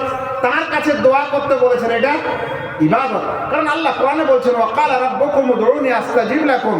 তোমাদের রব বলেন তোমরা আমার কাছে প্রার্থনা করো, ডাকো, আমি তোমাদের দোয়া কবুল করব। এখন আপনার সমস্যার সময় যদি আপনি বলেন খাজা বাবা আমার সন্তান হচ্ছে না, 10 বছর বিয়ে হয়ে গেছে, আমাকে একটা সন্তান দেন, তাহলে এটা কার কাছে দোয়া করা হলো? তাহলে এই জন্য বলছিলাম যে মূর্তির কাছে পূজা করলে শিরক হয়। এই বেকুফি জ্ঞানটা মাথায় যদি থাকে তাহলে অন্য শিরক মানুষ বুঝতে পারবেন। মানে শিরক মানে হচ্ছে আল্লাহ ছাড়া অন্যের ইবাদত করা। এখন আপনি আল্লাহ ছাড়া অন্যের ইবাদত মূর্তিকে করেন, গাছের করেন, মানুষের করেন, ফেরেশতার করেন, এমনকি যদি নবীদেরও করেন, তাহলেও সেটা শিরক হবে। কারণ আল্লাহ ছাড়া কারো ইবাদত জায়েজই নয়। এখন আপনাকে দোয়া ইবাদতটা আল্লাহ করতে বলছেন তার কাছে, আপনি এখন করবেন আল্লাহ ছাড়া অন্যের কাছে। এই জন্য মুসলিম উম্মতে শিরক এসেছে দোয়া ও প্রার্থনার মাধ্যমে, যেখানে মানুষ আল্লাহ ছাড়া অন্যের কাছে দোয়া করে ও প্রার্থনা করে। ভাইরা, মানুষের কাছে কি দোয়া করতে পারে না? চট করে প্রসঙ্গ এখানে আসবে, মানুষ বলবে যে আমরা তো অপরের কাছে কিছু চাই, প্রার্থনা করি, আমাকে এই জিনিসটা দাও, অমুক জিনিসটা দাও, তমুক জিনিসটা দাও। আমরা তো মানুষের কাছে আহ্বান করি, দোয়া করি, তো তাহলে পরে এগুলো তাহলে শিরক হবে? এরকম আমাদের সংশয় বলা হয়। একটা সূত্র মনে রাখবেন সকল ভাইয়েরা, মানুষের কাছে ওই জিনিসই চাইতে পারে যেটা সে দিতে সক্ষম। মানুষ দিতে যেটা সক্ষম, অর্থাৎ আপনার কাছে যদি আমি বলি ভাই 100 টাকা দেন, তো আপনি 100 টাকা দেওয়ার ক্ষমতা রাখেন। কিন্তু আমি যদি আপনাকে বলি যে ভাই আমার সন্তান হয় না, একটা বাচ্চা দেন, তো এটা ক্ষমতা রাখে মানুষ? এটা আল্লাহর পাওয়ার, এটা আপনি মানুষের কাছে চাইতে পারবেন না, কখনোই পারেন না। আরও একটা কথা শুনেন, দেখেন একজন মানুষ পৃথিবীতে ওই মানুষের কাছেই চাইতে পারে যেই মানুষ পৃথিবীতে জীবিত। মৃতর কাছে কোনোদিন মানুষ চাইতে পারে না। পারে? আপনার বাবা যদি মারা যায়, পৃথিবীর সবচেয়ে প্রিয় মানুষটা যদি আপনার মারা যায়, এখনো মাটি দেননি, এখানে রেখেছেন, ধরেন বাড়ির আঙ্গিনায়, আপনার ভাই বোনেরা তর্ক লেগেছে জমি জমা নিয়ে, স্বর্ণগুলা নিয়ে, কে কোনটা নেবে। আপনি কি ওই দফন করেননি, এখনো কবরে দেননি, আপনি কি আপনার বাবার কাছে গিয়ে বলবেন যে বাবা ঝগড়া লেগেছে, বলেন তো কি করা যায়? বলবেন? বলবেন ভাইরা, বলবেন? পৃথিবীর কোন অজ্ঞ মুসলিমও কি এটা করবে? তার মানে আমরা মনে করি যে একজন মানুষের কাছে আপনি তখন চাইতে পারেন যখন সে কি হয়, জীবিত থাকে। মৃতর কাছে কেউ চায় না। এখন বলেন তো, যেই বাবাদের কাছে আজ চাওয়া হয়, যতগুলা খাজা বাবা আছে, যতগুলা পীর ও মাজার আছে, তারা পৃথিবীতে মারা যায়নি, তাদেরকে কফন দফন করা হয়নি, তাদেরকে মাটি দেওয়া হয়নি, তাহলে তার কাছে আপনি কিভাবে চাইতে পারেন? আপনি আপনার বাবার কাছেই চাইতে পারছেন না, অথচ তার লাশ এখনো দুনিয়াতে আছে, আর এই 1000 বছর 100 বছর পূর্বে মরে সরে পচে সব শেষ হয়ে গেছে, আপনি বলছেন কি যে হে বাবা আমাকে অমুক জিনিসটা দাও। তার মানে আপনি মৃত্যুর কাছে চাচ্ছেন, আপনি অজ্ঞ, আপনি পৃথিবীতে অন্য মৃত্যুর কাছে চান না, আর এই মৃতের কাছে চাইতে গেছেন। এই কারণেই শেখানো হয় যে ওলিরা মারা যায় না। কি কারণে শেখা হয়? এই কারণে শেখানো হয় যে ওলিরা মারা যায় না। কারণ যদি মৃত হয় তাহলে আপনি বলবেন মৃত তো কিছু দিতে পারে না, ওই জন্য বারবার বলা হয় ওলিরা মারা যায় না। তো মারা যদি না যায় তো কবরে দিয়েছেন কেন? মারাই যদি না যায় তাহলে আপনাদের মতো বেয়াদব কেউ আর হবে যে সবচেয়ে আপনার নেক মানুষটাকে আপনি জিন্দা মানুষটাকে কাপড় চোপড় পরিয়ে গোসল করিয়ে একেবারে কবরে ঢুকিয়ে দিলেন? আশ্চর্য জ্ঞান। এটা বলছিলাম 1 নম্বর, যে মানুষ মানুষের কাছে তখন চাইতে পারে যখন কোনো মানুষ জীবিত থাকে। দ্বিতীয়, মানুষ একজন মানুষের কাছে তখন চাইতে পারে যখন সে মানুষ কাছাকাছি উপস্থিত থাকে। আমি এখন আমার বাড়িতে এটা বলতে পারি না আমার স্ত্রীকে বা আমার ছেলে মেয়েকে যে বাবারা ঘুমাবার আগে দরজাটা ভালো করে লাগিয়ে দিও, বলতে পারবো? হ্যাঁ, যোগাযোগ মাধ্যম যদি হয় মোবাইল, তাহলে আমার কথাকে ট্রান্সফার করে ঠিক আছে, কিন্তু বিনা কোনো ট্রান্সফার এটা বলা যাবে? অথচ তারা জীবিত না, জীবিত নয়। আপনার এখান থেকে আপনার বাড়িতে একটা মেসেজ দেন তো, আজকাল আপনার এখানে মোবাইল বন্ধ দেন, যা শুনলাম নেটওয়ার্ক বন্ধ এখন, কারণ বলেন তো যে আমি বাড়িতে 10টার সময় আসবো, বলতে পারবেন? শুনবে তারা? তার মানে বোঝা গেল যে আপনি ওই মানুষের কাছে প্রার্থনা বা আহ্বান বা কিছু বলতে পারেন যে আপনার কথা শুনতে সক্ষম। মানে এই যে ভাইয়েরা এখানে আছেন আপনারা, আমি এই আওয়াজটা শোনাতে পারছি মাইকের মাধ্যমে বলে আপনারা শুনছেন, গোটা দুনিয়াতে তো পারবো না। তাহলে একজন মৌলভী সাহেব যদি দুনিয়াতে এরকম পান যে সে একটা মাইক্রোফোন তার মসজিদে জুড়ে দিয়েছে, দেওয়ার পর বক্তৃতা করছে, আশেপাশে কেউ নাই, যদি বলেন যে ভাই কেন বক্তৃতা করছো, ওই যে না গোটা দুনিয়া শুনছে, তাহলে ওটাকে কি বলবেন আপনি? পাগল। মানে এটা আস্ত বড় পাগল যে ভাই আপনি ওকেই শোনাতে পারেন যতখানি আপনার আওয়াজ যায়। এখন বলেন তো, আপনার বাড়িতে হয়েছে সমস্যা, আপনি আছেন হাসপাতালে, আর আপনার পীরতলা আছে 100 কিলোমিটার বা 1000 কিলোমিটার দূরে, আপনি ওখানে সমস্যায় পড়ে বাবা বাবা করে জিকির করছেন, আপনার কথাটা কিভাবে এখানে শুনবে? তার উপর আবার প্রথম সূত্রটাই ক্যান্সেল হয়েছে যে সে মারা গেছে, মৃত মানুষকে শোনা যায় না। দ্বিতীয় আরেকটা সমস্যা যে সে অনুপস্থিত, উপস্থিত ব্যক্তিকে শোনাতে পারেন, অনুপস্থিতকে শোনানো যায় না। এই জন্যই প্রসঙ্গ তারা তুলে যে নবী সাল্লাল্লাহু আলাইহি সাল্লাম হাজির ও নাজির, আল্লাহ রসুল সব জায়গায় উপস্থিত। কিন্তু ভাইয়েরা, রসুল সাল্লাল্লাহু আলাইহি সাল্লামের জন্য যা বলেছেন, পীরের ব্যাপারে হাজির নাজির কেন বলেন না? কেন বলেন না পীরের ব্যাপারে হাজির নাজির বলেন? তবে আপনাদেরকে বলি, ওরা পীরের ব্যাপারেও হাজির নাজির বলেছে। আশ্চর্য হবেন, বড় পীর আব্দুল কাদের জিলানী রাহমাতুল্লাহ আলাইহি, আমরা তাদেরকে কোনোদিন গালি দিই না, তিনি বড় আলেমও ছিলেন। তার ঘটনা তারা লিখেছে যে তিনি একসাথে 70টা বাড়িতে ইফতারি করলেন। একটা মানুষ 70টা জায়গায় কিভাবে ইফতার করতে পারে ভাই? ওয়াল্লাহি আমি আশ্চর্য হলাম। তারপরে আমি টেলিভিশন দেখছিলাম, টেলিভিশনে দেখতে দেখতে একদিন সাই বাবা একটা আছে না ভারতের, ওই সাই বাবার কোথায় দেখলাম ওর জীবনেতে এটা এসেছে যে ও একসাথে 70টা বাড়িতে গেছে। বললাম কত মিল গো আপসে, মিলটা কত গো? ওখানেও 70, এখানেও 70, এখানে 71 করে নি, আবার 69 করে নি। আস্তাগফিরুল্লাহ। আচ্ছা বলেন তো, রাসূল সাল্লাল্লাহু আলাইহি ওয়াসাল্লাম বলেছেন যে যদি কেউ দাওয়াত দেয় তাহলে প্রতিবেশীর মধ্যে যে সবচেয়ে কাছে হবে, নিকটে হবে, তার দাওয়াতটা নিতে হবে। প্রতিবেশীর মধ্যে যে কি হবে, সবচেয়ে নিকটস্থ হবে, সে অগ্রাধিকার পাবে। আচ্ছা, যদি মানুষ একসাথে 10টা বাড়িতেও যাওয়ার ক্ষমতা রাখতো তাহলে এই অগ্রাধিকার দেওয়া দরকার ছিল? একসাথে 10টা বাড়িতে দাওয়াত খানতে যান, এই আশ্চর্য একটা কেসা কাহিনীওয়ালা বিষয় আমাদেরকে শেখানো হচ্ছে। আমি কোথায় ছিলাম যেন? হ্যাঁ, তো ওই মানুষের কাছে প্রার্থনা করতে পারেন যে মানুষ উপস্থিত। এবার আরেকটা শর্ত দেখেন, আপনি ওই মানুষের কাছেই কিছু আহ্বান করতে পারেন, কিছু চাইতে পারেন যে মানুষটা দিতে সক্ষম, যে মানুষটা দিতে কি সক্ষম। অক্ষমের কাছে কেউ চায় না। ওই রাস্তার ধারে যে ফকিরগুলা ছোট ছোট বাটি টাটি নিয়ে কান্দাকাটি করে, চাওয়াচাই করে, ওর কাছে কি চাঁদার বইটা নিয়ে গেলাম? কেউ দেখেছেন চাঁদার বই ওর কাছে নিয়ে যেতে? কেউ নিয়ে যায় না, কারণ জানে বেচারা নিজেই ফকির মানুষ, এ আমাকে কি দাম দিবে, ও নিঃস্ব, ওর কাছে অর্থ নাই, ও আমাকে দিতে পারে না। এখন মনে করে নেন যে সে ভালো মানুষও, কিন্তু ওর কাছে ওটা দেওয়ার ক্ষমতা নেই। যেমন একটু আগে বললাম, কেউ কাউকে সন্তান দিতে পারে না, পৃথিবীর কোনো মানুষকে আরোগ্য দিতে পারে না।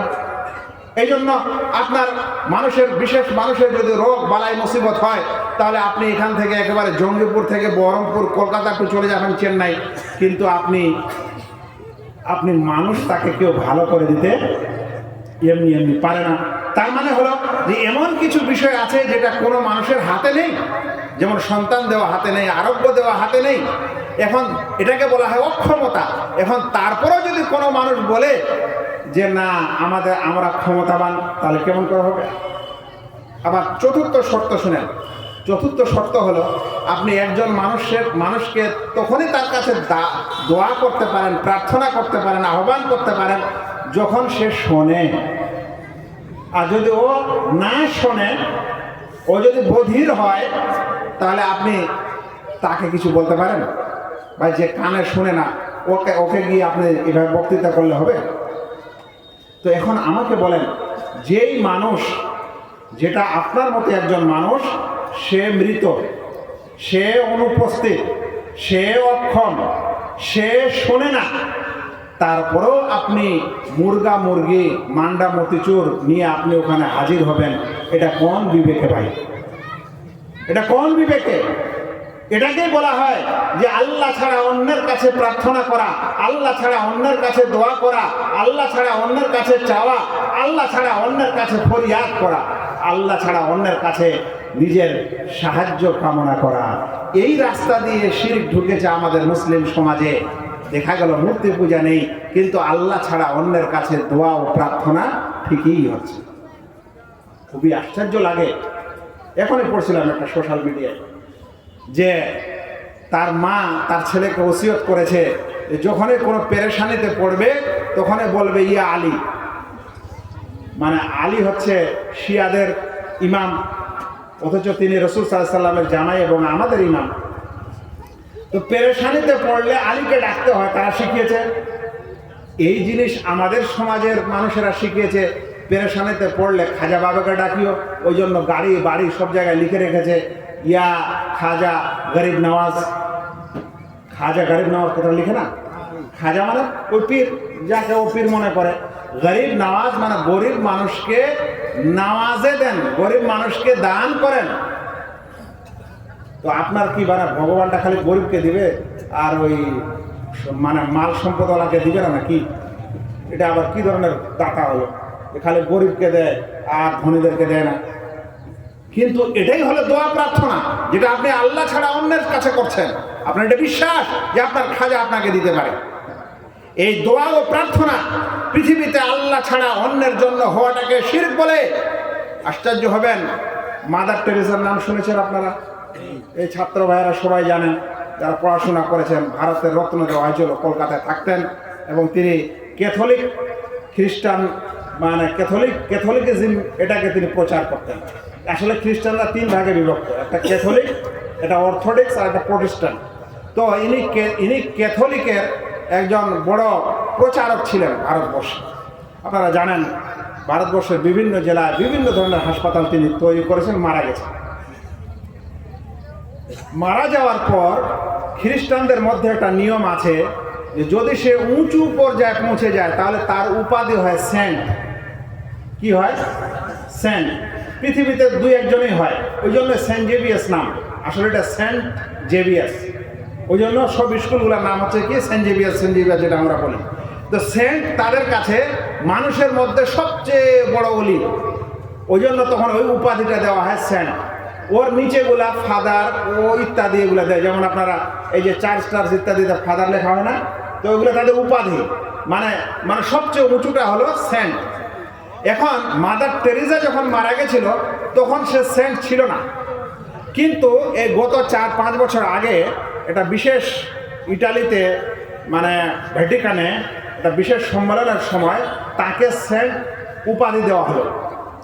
সেন্ট উপাধি পাওয়ার জন্য আবার তাদের কিছু শর্ত আছে, দুইটি যেন মুআজিজা প্রকাশ পায়। তো তার দুটি মুআজিজাও হয়েছে তাদের ধারণা অনুযায়ী, ওটা বলছি না এখন। তো যখন তার নামের শুরুতে সেন্ট লেখা হলো তখন আমি কিশোরগঞ্জে আমার বাইক নিয়ে এই খ্রিস্টানদের এরকম একটা হাসপাতাল দিয়ে যাচ্ছিলাম, সামনে দিয়ে একটা রেলওয়ে স্টেশন আছে ওখানে। তো সেখানে দেখছি যে মাদার টেরেসার ফটোটা ওখানে লাগানো হয়েছে ওই উপলক্ষে কিন্তু, আর নিচে লিখে দিয়েছে যে সেন্ট মাদার টেরেসা হামারি সহায়তা কর, সেন্ট মাদার টেরেসা আমাদের সহায়তা করুন, আমাদের সাহায্য করুন। তাহলে তারাও যখন এই পর্যায়ে পৌঁছে যায়, সেন্ট পর্যায়ে, তখন তাদের কাছে কি চায়? তাদের কাছে দোয়া প্রার্থনা করে। বলেন তো ভাই, ওরা সেন্টের কাছে দোয়া প্রার্থনা করলো, আর আপনি আপনার খাজা বাবার কাছে দোয়া প্রার্থনা করলেন, পার্থক্যটা কিসে থাকলো? আল্লাহু আকবার। এই জন্য আমি বলছিলাম যে আমাদের সমাজে শিরক হয়তো ঢুকেনি এই মূর্তি পূজার মাধ্যমে, কিন্তু দোয়া প্রার্থনার মাধ্যমে আমাদের মাঝে শিরক ঢুকে গেছে। এরপর আরেকটি কথা, যদি আপনি বলেন যে আপনারা তার কাছে দোয়া প্রার্থনা করবেন, না না না, আমরা তো এটাকে ওসিলা মনে করি, মাধ্যম মনে করি। কি বলে ভাইরা? আমরা পীর খাজা অমুককে এটাকে তো ইবাদত করি না, একে আমরা কি মনে করি? ওসিলা মনে করি, মাধ্যম মনে করি। আচ্ছা, ওসিলা মনে করেন, মাধ্যম মনে করেন কিসের? বলছে হ্যাঁ, উনাকে না ধরলে জান্নাত পাওয়া যাবে না, একটা পীরের হাতে বায়াত না করলে আমাদের কোনো আমল কবুল হবে না, আল্লাহর কাছে কোনো আমল গৃহীত হবে না। কারণ যেমন দুনিয়াতে মানুষেরা প্রধানমন্ত্রীর কাছে যায় মন্ত্রী হয়ে, ব্যারিস্টারের কাছে যায় উকিলের মাধ্যমে, ওরকম আমরা এই সকল নেক মানুষদের মাধ্যমে, ওলিদের মাধ্যমে আল্লাহর কাছে যাই। আস্তাগফিরুল্লাহ। আপনি আল্লাহকে সরাসরি সৃষ্টি জগতের সাথে তুলনা করে দিলেন। আল্লাহ বলছেন ওমা কাদারুল্লাহ হাক্কা কাদারি, এরা আল্লাহকে যথা সম্মান দিল না। আরে আপনার দুনিয়ার সমস্ত ব্যারিস্টারের একদিন পেট খারাপ হলে এদের পায়খানার ঘর থেকে বের হওয়ার দিশা থাকবে না, আর আপনি আল্লাহর সাথে এই সকল লোকের তুলনা দিয়েছেন। আল্লাহ বলছেন লাইসা কামিসলিহি শাই ওয়া হুয়াস সামিউল বাসীর, আল্লাহর মতো কোনো কিছু না, তিনি সর্বশ্রোতা, তিনি সর্বদ্রষ্টা। কিভাবে এটা উপমা দিতে পারেন আপনি? আপনার অন্তরে একটুকু কি জ্ঞান নেই? আল্লাহর সম্মানের একটুকু কি আপনাদের অন্তরে কোনো দ্বিধা নেই? আস্তাগফিরুল্লাহ। মানুষের সাথে এবং এই সকল জিনিসের সাথে আপনি উপমা দেন। এরপরে যদি আপনারা না বুঝেন, তা আপনারা কি জানেন আমাদের নবী মুহাম্মদ সাল্লাল্লাহু আলাইহি সাল্লাম যে সম্প্রদায়ের কাছে এসেছিলেন মক্কায়, তারা কি আল্লাহকে অস্বীকারী নাস্তিক সমাজ ছিল না আল্লাহকে স্বীকারকারী ছিল? আল্লাহকে স্বীকার করতো, তারা মানতো যে আল্লাহ আছে, কিন্তু সব ইবাদত আল্লাহর জন্য করতো না, কিছু অন্যের জন্য করতো। আল্লাহ কোরআনে বলছেন লাইন সাআলতাহুম মান খালাকাস সামাওয়াতি ওয়াল আরদ, যদি তাদেরকে জিজ্ঞাসা করেন যে আকাশ এবং জমিন কে সৃষ্টি করেছে, তো আল্লাহ নিজেই বলছেন লা ইয়াকুলুন্নাল্লাহ, তাহলে তারা বলবে আল্লাহ সৃষ্টি করেছে। তাহলে তারা আল্লাহকে মানত না। আচ্ছা, এরপরে মজার বিষয়, রাসূল করিম সাল্লাল্লাহু আলাইহি সাল্লাম হজের মৌসুমে ইসলামের দাওয়াত দিতেন। বায়াতে আকাবা, যারা আল্লাহ রাসূলের ইতিহাস পড়েছেন জীবনেই তারা জানেন। আচ্ছা, হজের মৌসুমে এখনো তো আল্লাহ রাসূলের কাছে হজই ফরজ হয়নি, আর তিনি হজের মৌসুমে দাওয়াত দিতে গেছেন, তার মানে কি? তার মানে হলো মক্কার মুশরিকদের মধ্যে হজও ছিল, কিন্তু আমাদের মতো ছিল না, অন্য পার্থক্য ছিল। আয়েশা রাদিয়াল্লাহু তাআলা আনহা বলছেন যে সিয়াম ও আশুরা কানাত কুরাইশ তাসুম আশুরা, কুরাইশের মানুষেরা আশুরের রোজা রাখতো। তাহলে তাদের মধ্যে আশুরার রোজা ছিল, হজ ছিল, আকাশ জমিন আল্লাহ সৃষ্টি করতে গেলে বিশ্বাস করতো। তাহলে আমাদের নবী আবার তাদেরকে হেদায়েত করতে আসলেন কেন? প্রসঙ্গটা এখানে, এটা বোঝার বিষয়। কারণ এই সম্প্রদায় আল্লাহকে বিশ্বাস করার পর সমূহ ইবাদত, সব প্রকার ইবাদত আল্লাহর জন্য করতো না, বরং আল্লাহ ছাড়া অন্যের জন্য করতো, শিরক করতো। যদি তাদেরকে জিজ্ঞাসা করা হতো যে এগুলো কেন করছো, তাহলে আল্লাহ তাআলা কোরআনে বলেছেন তারা কি বলতো? তারা বলতো কোরআনের ভাষায় যে ওয়ায়াবুদুনা মিন দুনিল্লাহ মা লা ইয়াদুররুহুম ওয়া লা ইয়ানফাউহুম, তারা আল্লাহ ছাড়া অন্যের ইবাদত করে যে সকল কিছুরা না তাদের লাভ করতে পারে না ক্ষতি করতে পারে। ওয়ায়াকুলুনা হাউলাই শুফাআউনা ইনদাল্লাহ, আর তারা এই মূর্তিগুলাকে বলতো যে এরা হচ্ছে আল্লাহর কাছে আমাদের সুপারিশকারী। মক্কার মুশরিকরা কি বলতো? যে এরা আল্লাহর কাছে আমার কি সুপারিশকারী। আপনিও আজ বলছেন এই সকল পীরেরা আল্লাহর কাছে সুপারিশকারী। কি পার্থক্য ওই মুশরিক আর আপনাদের মধ্যে? একই ধারণা নিয়ে এসেছেন, ওটার রং একটু আলাদা ছিল, আপনাদের রং একটু আলাদা। এখন এই সকল কথা বলার পর আপনার অন্তর যদি ব্যথা পায় আর কোরআন হাদিসের কথা যদি আপনি বুঝতে না চান, তাহলে আমাদের আর কিছু করার নেই। কিন্তু সত্য যখন এসেছে আর যদি আপনার কানে যাচ্ছে তো আপনাকে চিন্তা করা অবশ্যই প্রয়োজন। এ কথাই মক্কার মুশরিকরা বলতো যে হাউলাই শুফাআউনা ইনদাল্লাহ, এরা হচ্ছে আল্লাহ তাআলার কাছে আমাদের সুপারিশকারী। আরো বলতেন যে মা না'বুদুহুম ইল্লা লিয়ুকাররিবুনা ইলাল্লাহি যুলফা, সূরা জুমার 3 নম্বর আয়াত। কেন এদের ইবাদত করো তোমরা? এদিকে আল্লাহকে মানছো, এদের ইবাদত করছো। তো বলছে এরা এই কারণে ইবাদত করছে যে এরা একটু আমাদেরকে আল্লাহর নিকটে করে দিবে, আল্লাহর কাছাকাছি করে দিবে। এরাও বলে এরা আমাদের পার করে দিবে। এরা কি বলে? এই সকল পীরেরা আমাদেরকে পার করে দিবে। আল্লাহু আকবার। একই ধরনের ভুল ধারণা ওখানে ছিল, একই ধরনের ভুল ধারণা এখানে আছে। মৌলানা আবু তাহের বর্ধমানী সাহেব ছিলেন আমাদের পশ্চিমবঙ্গের বাংলার একজন আলেম মানুষ, মারা গেছে। বিশেষ কিছু বই লেখার কারণে তাকে ভারত ছেড়ে বাংলাদেশেও যেতে হয়েছে। সেই মৌলানা আবু তাহের বর্ধমানী রাহমাহুল্লাহ একটি ঘটনা শোনায় আপনাদের। তিনি একদিন ট্রেন দিয়ে সফর করছেন। তো বলছেন যে ট্রেনে আমি সফর করছি আমার সিটের সামনে একজন সাধু বাবা একটা ঘটি নিয়ে আর একটা ত্রিশূল নিয়ে বসে আছে। যেভাবে তাদের বেশভূষা হয়, কথা বলবেন না, যেভাবে তাদের বেশভূষা হয় বসে আছে। মৌলানা বলছেন যে আমি দেখছি যে সেই সাধু বাবার কাছে অন্যান্য অমুসলিমরা আসছেন আর তার পায়ে সাজদা সালামি দিচ্ছেন আর উনি হাত বুলিয়ে আশীর্বাদ দিচ্ছেন। দেন একটু পিঠে হাত বুলিয়ে দেয়। এইভাবে অনেকক্ষণ ধরে যখন ঘটলো, ভিড় যখন কমে গেল, তো উনি বলছেন যে আমি একটু সাহস করে তার কাছে গেলাম, এগিয়ে গিয়ে বললাম সাধু বাবা একটা প্রশ্ন করতে পারি কি? তো উনি বলছেন হ্যাঁ। হ্যাঁ তো না, মাথায় ভাবে হাইলে ওঠে, মানে হ্যাঁ করতে পারে। যখন হ্যাঁ বলল তখন মৌলানা বলছেন যে আমি সাহস করে বললাম যে আচ্ছা বলেন তো সাধু বাবা, এই যে মান সম্মান কথাটি আছে, এই মান সম্মান আসলে পাওয়ার হকদার অধিকার কে রাখে পৃথিবীতে? মানে মান সম্মান আমরা যে দিই, ভক্তি শ্রদ্ধা যে দিই, এটা আসলে পাওয়ার অধিকার কে রাখে? তো আবার তিনি কথা না বলে বলছেন তর্জনী উপরে করে বলছেন উনি। তর্জন উপরে উপরে করে কি বলছেন? উনি। উনি মানে ঈশ্বর ভগবান। এখানে দুটি কথা বুঝার আছে। ও মুসলিমরাও বিশ্বাস করে আল্লাহ রাব্বুল আলামিন উপরে আছেন, এটাকে বলা হয় ফিতরাত, এটাকে বলা হয় নেচার। কোরআনে আল্লাহ তাআলা বলছেন যে আল্লাহ তাআলা আকাশ এবং জমিনকে 6 দিনে সৃষ্টি করার পর আরশের উপরে সমুন্নত হয়েছেন। এই 7 আকাশের উপরে আছে। আমাদের আজকাল এখনো মুসলমানদের জিজ্ঞাসা করলে বলে আল্লাহ সব স্থানে আছে।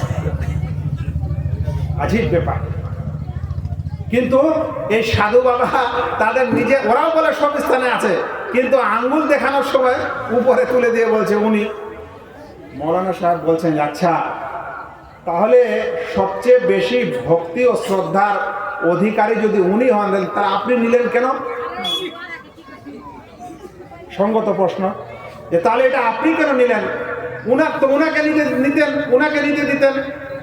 তখন সাধু বাবা এবার মুখ খুলে বলছে নির্বোধ কথাকার, আমি নিলাম কোথায়? এটা তো আমি উনার কাছে পৌঁছে দিলাম, এদেরটা নিয়ে আমি উনার কাছে পৌঁছে দিলাম। মানে আমি হলাম ওসিলা, আমি মাধ্যম। আমি এদেরগুলা নিয়ে কার কাছে পৌঁছাচ্ছি? ওই ভগবানের কাছে পৌঁছে দিচ্ছি।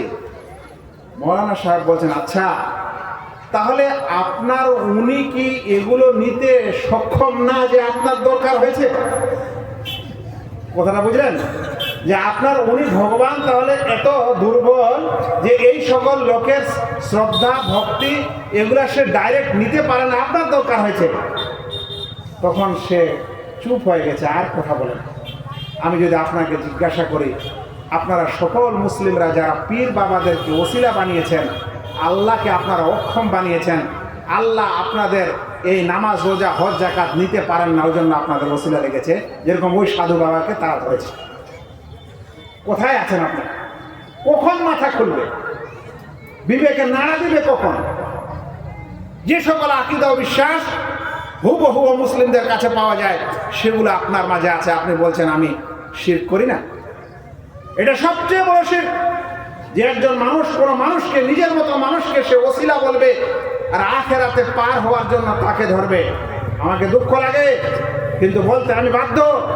এ সকল মানুষেরা সারা জীবন আকাম কুকাম করে, গুনাহ ও পাপ করে, শেষ পর্যন্ত বুদ্ধি বানায় যে নিজে যা আমল করেছি তাতে তো আখেরাতে পার হওয়া অসম্ভব, এই সময় একটা পীর ধরি আর তো পীরের কাঁধে পা রেখে জান্নাতে চলে যাব। এই হয়েছে সবারই কথা। কেউ নিজে নিজে আমল করতে চায়, মনে করছে ও আমাকে পার করবে। আস্তাগফিরুল্লাহ। কিয়ামতের দিনে লা ইউকাল্লিমু ইয়াওমাইযিন ইল্লা রাসূল, আল্লাহ তাআলা কোরআনে বলে, হাদিসে স্পষ্ট ভাবে বলে দিয়েছেন, ওই কিয়ামতের ময়দানে রাসূলরা ছাড়া কেউ কথা বলবে না।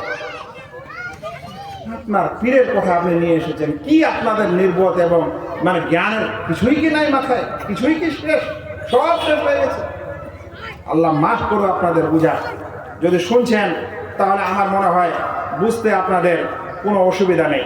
এই যে একটা ধারণা আপনারা রেখেছেন বা যারা রেখেছে যে পীরের মাধ্যমে আল্লাহ তাআলা ইবাদত দিবে, পীর ছাড়া আমাদের কিছু কবুল হবে না, আমরা নগণ্য বান্দা, এই জন্য এই নেক বান্দাদের মাধ্যমে যেতে হবে। আমি আপনাদেরকে খুব সহজ করে 2-3টি কোরআনের আয়াত বলছি, খুব সহজ, যেটা আপনারা জানেন, ওইগুলো নিয়ে এসেছি আমি, কঠিনগুলো আনি, কারণ বুঝাতে হবে। আল্লাহ বলছেন, ইন্নাল্লাযীনা আমানু ওয়া আমিলুস সালিহাত কানাত লাহুম জান্নাতুল ফিরদাউস নুজুলা। যারা ঈমান এনেছে এবং সৎ কাজ করেছে, মানে নেকির কাজ করেছে, তার জন্য জান্নাতুল ফিরদাউস রয়েছে মেহমান স্বরূপ। আচ্ছা বলেন তো, কোথায় আল্লাহ বললেন যারা ঈমান এনেছে, সৎ কাজ করেছে আর একটা পীর ধরেছে? আছে? আছে ভাই, আছে। ডেইলি সূরা ফাতিহা পড়েন, ইহদিনাস সিরাতাল মুস্তাকিম, হে আল্লাহ আমাদেরকে সৎ পথে চালাও। কেন আল্লাহ তাআলা বললেন না, হে আল্লাহ আমাদের সৎ পথে চালাও পীরদের মাধ্যমে? বলল। তাহলে আপনার এই মাধ্যমটা কোথা থেকে ঢুকালেন? এই মাধ্যমটা ঢুকালেন কেন আপনারা বান্দার এবং আল্লাহর মাঝে? আল্লাহ তাআলা কোরআনে বলেছেন, ওয়া ক্বালা রাব্বুকুম উদউনি আস্তাজিব লাকুম, তোমাদের রব বলেন যে তোমরা আমার কাছে দোয়া করো, আমি তোমাদের দোয়া কবুল করব। আল্লাহ তো এটা বলছেন না, তোমরা আমার কাছে দোয়া করো অমুকের হয়ে, অমুকের মাধ্যমে দোয়া করো, এটা বললেন। তাহলে ফের মাধ্যম কথা কেন ঢুকালেন? এই যে জিনিসগুলো মগজ ধলাই করেছে সমাজকে, আর এদিকে কোরআন হাদিসে এক ধরনের আছে, সেই জিনিসটা বুঝার মানুষ চিন্তা করে না, সেই জন্য এই ফাঁদে পড়ে আছে। এবং এখনো এই যুগেও যদি মানুষ পড়ে থাকে তাহলে আর কিছু করার নেই। আল্লাহু আকবার। কোথাও আল্লাহ বলেননি যে তোমার মাধ্যম ধরে আসো। ভাই, যেটা ওসিলা কোরআনে ধরতে বলা হয়েছে তার মানে হলো নেক আমল। ওই যে বলছিলাম, পুলসেরাত পার হলে নেক আমল ছাড়া অন্য কিছু আপনার কাজে দিবে না। আল্লাহর কাছে পার হওয়ার জন্য আপনার নেক আমল ছাড়া অন্য কিছু কাজে দিবে না। সেটাই আপনাকে যতখানে নিয়ে যাবে এবং আল্লাহ তাআলার রহমত তারপরে। এর সাথে সাথে আল্লাহ তাআলার রহমত, এই দুটি আপনাকে পার করতে পারে, অন্য কিছু না। আমি শরীরটা ভালো লাগছে না, কথা অনেক ছিল, কিন্তু আর 10 মিনিট আপনাদের মাঝে আছি। একটা আর মাসলা বুঝিয়ে দিই, দেওয়ার পর কথা শেষ করি। আমি খুব ভাইটাল দুটি জিনিস বুঝালাম। একটা হলো দোয়া প্রার্থনার মাধ্যমে শিরক হওয়া, দ্বিতীয়টা হলো মাধ্যম ধরার মাধ্যমে শিরক হওয়া। এবার একটা আর জিনিস বুঝাই আপনাদের। একটি ইবাদত আছে আমরা সকলে করি, বছরে একবার করে, সেটা হলো কুরবানি করা, তাই না? নাকি ভাই? আল্লাহ তাআলা কুরবানি করতে বলছেন, ফাসাল্লি লিরাব্বিকা ওয়ানহার, তোমাদের রবের জন্য নামাজ আদায় করো এবং তার জন্য কুরবানি করো। তাহলে আল্লাহর জন্য কুরবানি হবে, কিন্তু আল্লাহ ছাড়া যদি অন্যের জন্য কুরবানি হয় তাহলে সেটাকে কি বলা হবে? সোজা কথা, আল্লাহ ছাড়া অন্যের ইবাদত করা শিরক, আল্লাহ ছাড়া অন্যের জন্য কুরবানি করা হচ্ছে শিরক। এবার যদি আমি বলি যে আপনারা যত দরগাহে হাঁস আর মুরগি আর গরু ছাগল জবাই করেন সেগুলো সব শিরক, তাহলে বলবে না এটা শিরক না, ইত্যাদি কথা বলবে। একটা কথা বুঝাই, দেখেন। আচ্ছা, কুরবানির দিনে যদি আপনি একটা আস্ত জবাই করা গরু কিংবা খাসি বাড়িতে নিয়ে আসেন, জবাই কেউ করেছে অন্য জায়গায়, কষাইরা জবাই করা গরুটাকে 10,000 বা 20,000 বা 50,000 টাকা দিয়ে কিনে আনলেন, বাড়িতে এনে বলছেন এটা আমার কুরবানি হবে? উদাহরণটা কিন্তু আপনাদের কাছে অনেক নতুন লাগবে, কিন্তু ভালো করে বুঝে না কথা। এই যে এমনি নিয়ে আসেনি আমি, এটা কুরবানির দিনে একটা জবাই করা গরু, সমস্ত যতগুলো মানে কুরবানির গুণাগুণ থাকা চাই সবগুলো আছে ওই গরুর মধ্যে, কিন্তু জবাই করেছে কেউ অন্য জায়গায়। ওইটা বাড়িতে আপনি কিনে নিয়ে আসলেন, বলছেন এটা আমার কুরবানি, কিংবা একটা খাসি, এভাবে এটা কুরবানি হবে? এখনো কিছু মানুষ বুঝছেন এটা কুরবানি হবে না। কেন জানেন? এখানে যে জবাই করা হয়েছে, জবাই করার সময় কুরবানির দিনে আল্লাহর জন্য রক্ত দেওয়া কাম্য, আল্লাহর উদ্দেশ্যে রক্ত প্রবাহ করতে হবে, এটা কুরবানির উদ্দেশ্য। আর এই রক্ত প্রবাহের মাধ্যমে আল্লাহকে সন্তুষ্টি করা, এই জন্য অন্য জায়গায় রক্ত প্রবাহ হয়েছে বলে আপনি বাড়িতে সেটা আস্ত গোটাটা নিয়ে আসলেও কুরবানি হবে না। আচ্ছা, এটা আপনি বুঝলেন। একটি কথা আরো বলি, যেটা কুরবানি হবে না আল্লাহর সন্তুষ্টির জন্য, ওখানে রক্ত প্রবাহটা হবে আসল, গোস্ত খাওয়াটা আসল নয়। সেই জন্য আপনি যদি কুরবানি আল্লাহর রাস্তায় করে দেন, আর আপনি যদি এক টুকরা গোস্ত না খান, তো আপনার কুরবানি হয়ে যাবে। কিন্তু যতগুলা দুনিয়াতে গোস্ত খাওয়া জবাই আছে, সেটাতে গোস্তটা খাওয়া আসল, রক্তটা যা প্রবাহ করা আসল নয়। ওই জন্য আপনি বাড়িতে মেহমানের জন্য যতগুলা গরু ছাগলের গোস্ত নিয়ে আসেন, রক্ত আনার দরকার আছে কি? বাড়িতে জবাই করার দরকার আছে কি? যেখানে মন সেখানে জবাই হোক, শরীর নিয়মে জবাই হয়েছে, বাড়িতে নিয়ে আসেন, মেহমানকে খাওয়ান, অলিমা করেন, আকিকা অলিমা করেন, নিজে খান, ইত্যাদি ব্যবসা বাণিজ্য করেন। রক্ত প্রবাহটা আসল না, ওখানে কি গোস্তটা আসল। আর কুরবানির সময় কি আসল? রক্ত প্রবাহটা আসল, গোস্তটা আসল নয়। এবার আমি আপনাদের আল্লাহর ওয়াস্তে একটা প্রশ্ন করি, আর এই প্রশ্নটা মাথায় রাখবেন। দরগা ও মাজারে যতগুলা পশু মান্যত দেওয়া হয়, সেগুলা বাড়ি থেকে জবাই করে কিনে নিয়ে যাওয়া হয় না। বাড়ি থেকে জবাই করে নিয়ে যাওয়া হয়? কথাটা ভালো করে বুঝেন। কেন? কারণ ওখানে রক্ত প্রবাহ করা উদ্দেশ্য, যেন খাজা বাবা সন্তুষ্ট হয়। তাহলে আল্লাহর জন্য কুরবানি দিলে রক্ত প্রবাহ করা হয় যেন আল্লাহ সন্তুষ্ট হয়। ওরা কিন্তু বাড়িতে জবাই করা পশু নিয়ে যায় না, ওখানে নিয়ে গিয়ে জবাই করে যেন তাদের খাজা বাবা সন্তুষ্ট হয়। একটা আরো স্পষ্ট উদাহরণ দেন। যতগুলো মন্দির আছে, যে মন্দিরে পাঁঠা বলি দেওয়া হয়, বলি অন্য জায়গায় দিয়ে ওখানে আনা হয় না, ওখানে কালীর সামনে জমাই দেওয়া হয়। এইখানেও রক্ত প্রবাহটা উদ্দেশ্য তাদের ওই দেব দেবীর জন্য, দেব দেবীকে খুশি করার জন্য। আসল হলো রক্ত প্রবাহ। পাঁঠার গোস্ত ওখানে কেউ খায় না, পাঁঠা ফেলে দেয়। কথাটা ঠিক না বেঠিক? এখন যে সকল ভাইয়েরা এখনো মাথায় ঢুকে না যে আমাদের মুরগি যেগুলো দরগায় নিয়ে যায় এগুলো শিরক হচ্ছে, ওরা বুঝেন যে আপনারা জবাই করা পশু কেন নিয়ে যেতে পারেন না। এই কারণে রক্ত প্রবাহের মাধ্যমে আপনি আপনার বাবাকে খুশি করতে চান, যেরকম মন্দিরে রক্ত প্রবাহের মাধ্যমে তারা তাদের দেব দেবীকে খুশি করতে চায়। আল্লাহকে যদি খুশি করতে চান এই রক্ত প্রবাহের মাধ্যমে, তাহলে এটা হয় ইবাদত, এটা হয় কুরবানি। দেব দেবী এবং কোন বাবাকে খুশি করতে চান, তাহলে এটাই হয় শিরক। এটা কি হয়? শিরক। এই কারণে আল্লাহ তাআলা স্পষ্ট ভাবে বলেছেন, কুল ইন্না সালাতি ওয়া নুসুকি ওয়া মাহইয়ায়া ওয়া মামাতি লিল্লাহি রাব্বিল আলামিন। হে নবী, তুমি বলে দাও, অবশ্যই আমার নামাজ এবং আমার কুরবানি, আমার নুসুক এবং আমার হজ, আর কি, আর এই যাকাত, ইন্না সালাতি ওয়া নুসুকি ওয়া মাহইয়ায়া ওয়া মামাতি, এবং আমার মরণ এবং আমার জীবন সব আল্লাহ তাআলার জন্য। রাসূল করিম সাল্লাল্লাহু আলাইহি ওয়াসাল্লাম বলেছেন, লাআনাল্লাহু মান যাবাহা লিগাইরিল্লাহ, আল্লাহর অভিশাপ সেই ব্যক্তির উপর হোক যে ব্যক্তি আল্লাহ ছাড়া অন্যের জন্য জবাই করে। তাহলে আশা করি আপনারা আজকের এই শিরক এবং শিরকের ভয়াবহতার আলোচনায় ঘণ্টাখানেক আমি যে আলোচনা করলাম, তাতে আপনাদের কাছে শিরকের ভয়াবহতা এবং আমাদের সমাজে যে শিরকগুলা হয়ে থাকে সেগুলার কোরআন এবং হাদিসের ব্যাখ্যা অনুযায়ী এবং জাগতিক যুক্তি ও প্রমাণ অনুযায়ী সেগুলা কিভাবে আল্লাহ ছাড়া অন্যের জন্য শিরক হয়, সেগুলো থেকে আমাদের কিভাবে বাঁচা উচিত। ভাইরা, মনে রাখবেন, যদি আপনার দ্বারাই এরকম কোনো শিরক হয়ে গেছে আর আপনি জীবিত আছেন, তাহলে আপনার জন্য তওবার দরজা খোলা আছে। আপনি এখনই এটা তওবা করবেন, আল্লাহর কাছে অনুতপ্ত হবেন এবং আল্লাহকে বলবেন, আল্লাহ, আমার দ্বারা এই ভুলটা হয়েছে, আমি জানতাম না, বা আমার সমাজ করতো তাই আমি করে ফেলেছি। আল্লাহ, জীবনে ভবিষ্যতে আর আমি করব না, আজ থেকে তওবা করছি এবং আজ থেকে আমি তাওহীদের উপর থাকবো। ইনশাআল্লাহ আল্লাহ তাআলা আপনাকে ক্ষমা করবেন। কিন্তু জানার পরেও শোনার পরেও যদি মানুষ এগুলা করতেই থাকে তাহলে ইন্নাল্লাহ লা ইয়াগফিরু আন ইউশরাকা বিহি, আল্লাহ তাআলা ক্ষমা করবেন না যে তার সাথে শিরক করবে। এছাড়া ছোট অপরাধ হলে আল্লাহ রাব্বুল আলামিন তা ক্ষমা করে দেবেন। আমি আমার আলোচনা এখানেই শেষ করলাম। যদি আপনাদের কারো প্রশ্ন থাকে দুই একটা প্রশ্ন করতে পারেন, না হলে আমি আমার আলোচনা এখানেই শেষ করব। বিশেষ কিছু ক্লান্ত কারণে আলোচনা আমাকে একটু আগে শেষ করতে হবে।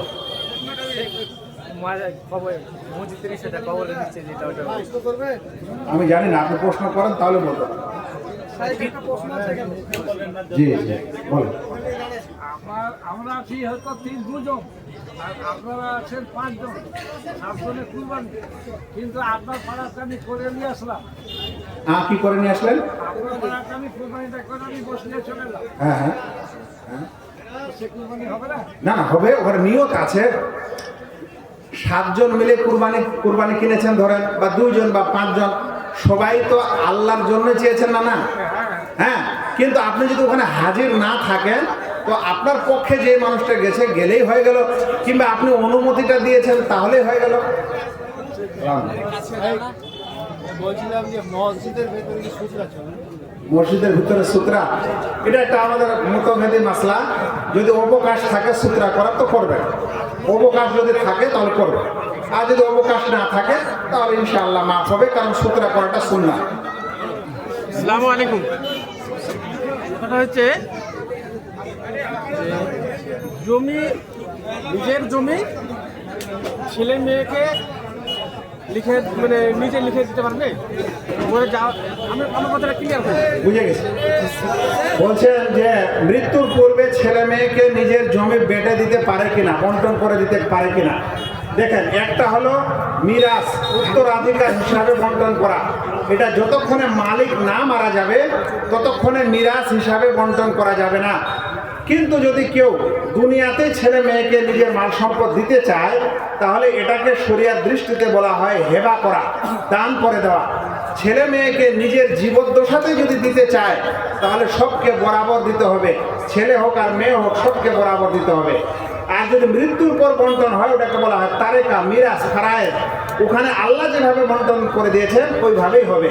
মৃত্যুর আগে দিলে সব সন্তানকে বরাবর দিতে হবে। আসসালামু আলাইকুম। পুরানো কবরের উপর মসজিদ বানানো যাবে কিনা? কবরের উপর কখনো মসজিদ বানানো যাবে না।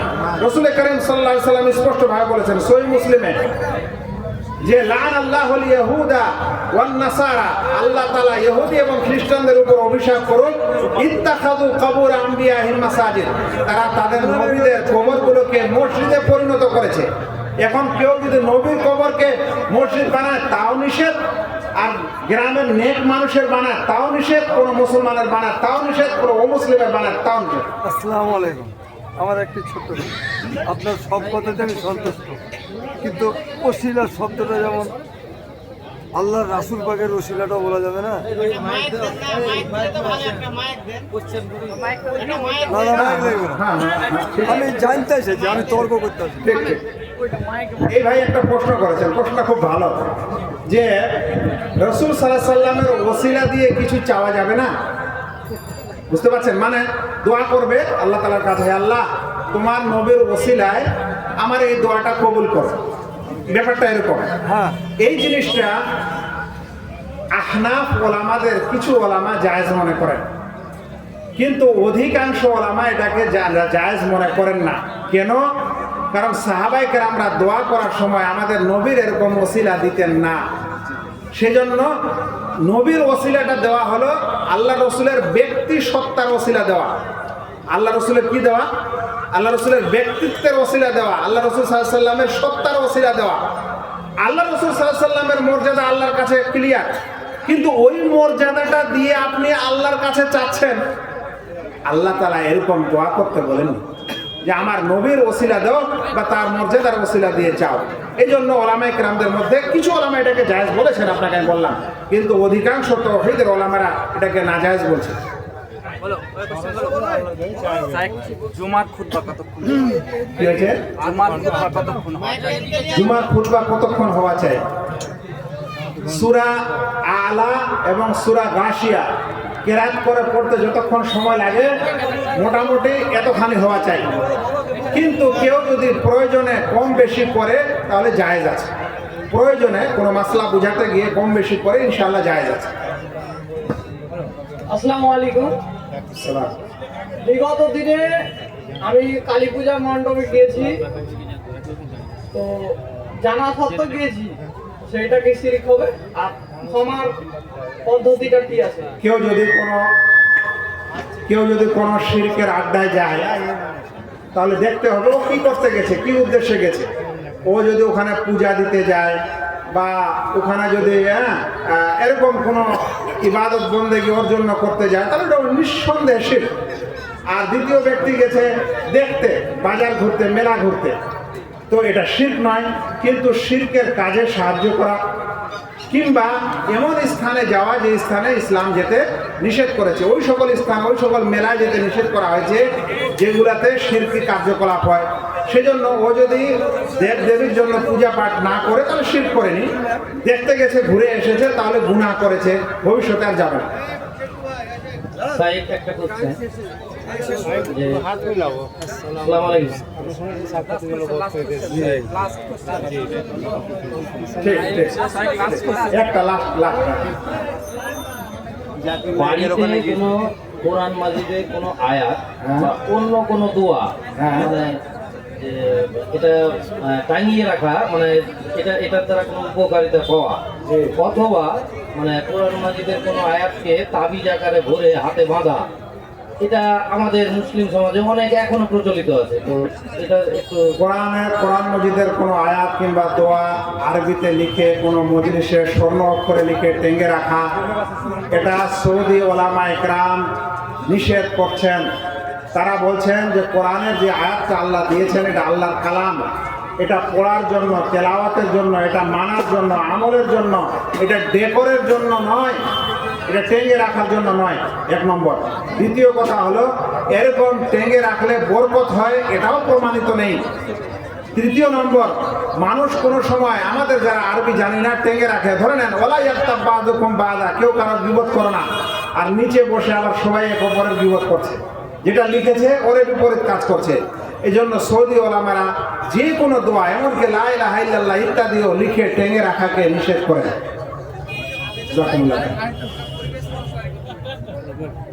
বলছি সাইড এর আগের বক্তা যিনি বললেন যে খুতবা চলাকালীন যে রাসূল সাল্লাল্লাহু আলাইহি সাল্লামের আসলে পরে সাল্লাল্লাহু আলাইহি সাল্লাম বলতে হবে, এটা কি আযানের ক্ষেত্রেও আশহাদু আন্না মুহাম্মাদুর রাসূলুল্লাহ? আমি জানি না কে বলেছেন, যেটা উনি বলেছেন ওনার কাছে বিশ্লেষণটা চাইলে ভালো হয়। আজানের সময় রাসূল সাল্লাল্লাহু আলাইহি সাল্লামের প্রতি দরুদ পাঠ করতে হবে, আজান শেষ হওয়ার পর আজানের জবাব দিবেন, তারপরে তখন দরুদ পাঠ করবেন, মাঝে সাল্লাল্লাহু আলাইহি সাল্লাম বলা যাবে না, এটা প্রমাণিত নেই আজানের সময়।